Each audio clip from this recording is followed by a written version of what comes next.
And I saw this man standing there. Now from the door, looking over this guy's shoulder, you normally would not see the star pattern because you could really only see that from near the chair. At least that's what I was thinking, but you know, it's possible that it just was activated by being near the chair. Anyway, I turned around, I saw him, and I thought, you know, that right off, I thought it was somebody from NASA or Air Force or something, somebody to rescue me from this situation.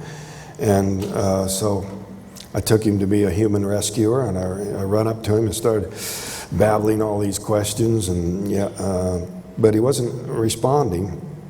And I thought, well, maybe it's the helmet, you know, he can't hear me or can't talk without a hangar-like room, because there were these glowing panels that curved from one wall up into the ceiling. So it's shaped kind of like a quarter of a cylinder. But the biggest relief was getting outside of this thing. The air was fresher and easier to breathe. And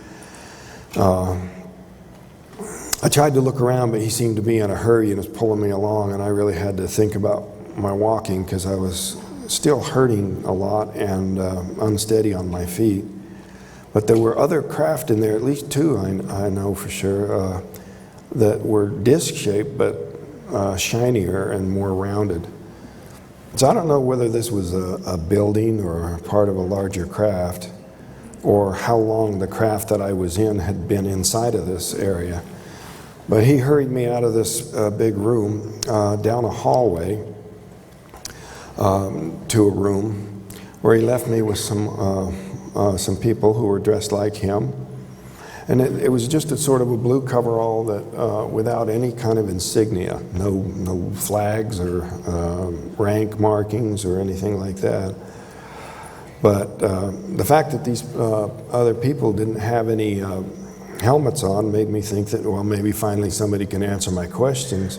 I'm kind of exaggerating the thinking part because I was so in total panic and my head was so foggy that I wasn't thinking real clear. I was basically hysterical.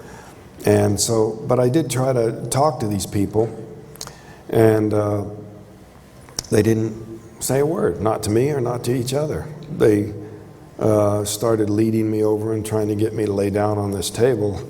But one of them appeared to be female, had what looked like an oxygen mask that she put over my face. And I was struggling, not too successfully. And I did manage to jerk my hand away and get it under the edge of the mask. But before I could pull it away, I blacked out.